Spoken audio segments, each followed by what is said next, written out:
Hello everyone, আমি doctor Jayanta Das. আমি Manipal hospital ব্রডওয়েতে vascular এবং এন্ডোভ্যাসকুলার সার্জন। আজকে আমরা একটা ছোট্ট বিষয় নিয়ে আলোচনা করব, সেটা হচ্ছে ডিপ ভেন থ্রম্বোসিস, যেটার কমন ভাবে সাধারণ মানুষ ডিভিটি বলে পরিচিত। ডিভিটি একটি রোগ যেটাতে ভেনের ভেতরে রক্তটা জমাট বেঁধে শক্ত হয়ে যায়, সোজা কথায় মোদ্দা কথা বলতে গেলে ক্লট হয়ে যায়। এবার সত্যি কথা বলতে এটা পেইনলেস প্রসিজিওর, কারণ এটাতে মানুষের কোনো ব্যথা হয় না, সেই জন্য হয়তো অনেক সময় মানুষ এটাকে নেগলেক্ট করে। কি করে বুঝবো আমরা যে ডিবিটি হয়েছে? ডাইরেক্টলি বোঝার কোনো উপায় নেই। সাধারণত ডিবিটি পায়ে হয়। কোনো একটি পা যদি অন্য পায়ের রেসপেক্টে একটু বেশি ফুলে যায় এবং পার্টিকুলারলি মনে হয় যে জুতো পরতে অসুবিধা হচ্ছে, খুব সাধারণ জিনিস, জুতো পরতে গেলে দেখা যাবে যে পাটা ফুলেছে সেই পায়ের জুতো সঠিকভাবে পরতে পারছেন না একজন, এবং তার সাথে তার ওই পাটা অন্য পায়ের তুলনায় ফোলা হয়েছে। এটার প্রথম সন্দেহ হওয়া উচিত যে কোনো একটা কারণে রক্তের মধ্যে যে ভেইন আছে, ভেইনের ভিতরে রক্তটা জমাট বেঁধে গেছে, যেটার কমন নেম ডিভিটি।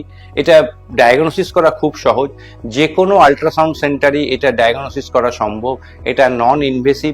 আপনাদের সকলেরই পেটে আল্ট্রাসাউন্ড করার অভিজ্ঞতা হয়তো আছে, যদি না থাকে তাহলেও ভয়ের কোনো কারণ নেই। এতে কোনো একটা প্রিকো হয় না। ওনাকে আল্ট্রাসাউন্ড গাইডেড একটা ছোট্ট আল্ট্রাসাউন্ডের পরীক্ষার মাধ্যমে এই ডিভিটিটা কনফার্ম করা যায়। এবার প্রশ্নটা আমাদের ক্ষেত্রে, যদি এটা পেইনলেস হয়, শুধু পাটা ফোলাই যায়, তাহলে কি ওষুধপত্রের চিকিৎসা করা যেতে নাকি এটার অন্য কোনো চিকিৎসার মাধ্যম আছে? যখন সার্জারি অনেক বেশি উন্নত ছিল না, তখন সত্যি এটা ওষুধপত্রের চিকিৎসা ছিল এবং তাতে বেশ কিছু কমপ্লিকেশনও হতো, যে কমপ্লিকেশনগুলো আজকের ডেটে দাঁড়িয়ে আমরা এন্ডোভ্যাসকুলার পদ্ধতিতে যে আধুনিক চিকিৎসা করি তাতে অনেকটা কম করা যায়, মানে সাকসেস রেট বেশি হয় এবং মানুষ অনেক তাড়াতাড়ি আর্লি মোবিলাইজেশনে, মানে তার back to their normal life and normal ওয়ার্কে যেতে পারে। সাধারণভাবে যেটা করা হয় যে একটা যদি প্রয়োজন হয় তাহলে এক্ষেত্রে একটা আইবিসি ফিল্টার বসাতে হতে পারে, তবে সেটা প্রত্যেকের ক্ষেত্রে না। সিলেক্টিভ কিছু কেসে আইবিসি ফিল্টার বসানোর প্রয়োজন হতে পারে, তবে সাধারণত সেটার প্রয়োজন হয় না। কি করা হয় অ্যাকচুয়ালি যে ভেইনটাতে ক্লট হয়েছে, সাধারণত আমাদের কোমরের এখানে বা কুচকির এখানের ভেইনে, মানে ফিমোরাল ভেইন, পপলিটিয়াল ভেইন এবং আইলিয়াক ভেইনে সাধারণত ক্লট হয়ে থাকে। সে পপলিটিয়াল ভেইনে মানে হাঁটুর পেছন দিকে একটা ছোট্ট ছিদ্র করে ভেইনে প্রবেশ করা হয়। তার মধ্যে বেশ কিছু ওষুধ দিয়ে ঠিক ওই জায়গাতে যেখানে যেখানে ব্লাডটা জমে গেছে, মানে ক্লট হয়েছে, সেখানটাকে ভেইনটাকে থ্রম্বোলাইসিস করা হয় এবং বিভিন্ন যন্ত্রপাতি, আমাদের এখানে অ্যাঞ্জিওজেট এবং তার সাথে পেনেমব্রা ডিভাইসের মাধ্যমে যে ক্লটগুলো গলানো হলো সেই ক্লটগুলোকে বের করে দেওয়া হয়। এই টোটাল প্রসিজিওরটার নাম হচ্ছে ক্যাথেটার ডিরেক্টেড থ্রম্বোলাইসিস, যেটা দিয়ে আমরা ক্লটটাকে গলাই, এবং ক্যাথেটার ডিরেক্টেড থ্রম্বেক্টমি, যেটা দিয়ে ক্লটটাকে বের করে দিই।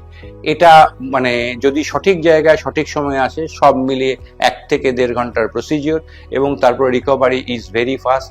এবং সবচেয়ে বড় যেটা সুবিধে, যদি আমরা এটাকে ক্লটটাকে তাড়াতাড়ি বের করে দিয়ে ভেইনটাকে রিক্যানালাইজ করতে পারি, মানুষ খুব সহজে 2-3 দিনের মাথায় তার নর্মাল লাইফ বা কার্যে ফেরত যেতে পারে। এবং এর জন্য মানে পরবর্তীকালের যে পিটিএস, পোস্ট থ্রম্বোটিক সিনড্রোম, সেটার ক্ষেত্রে অনেক বেনিফিশিয়াল রেজাল্ট আছে।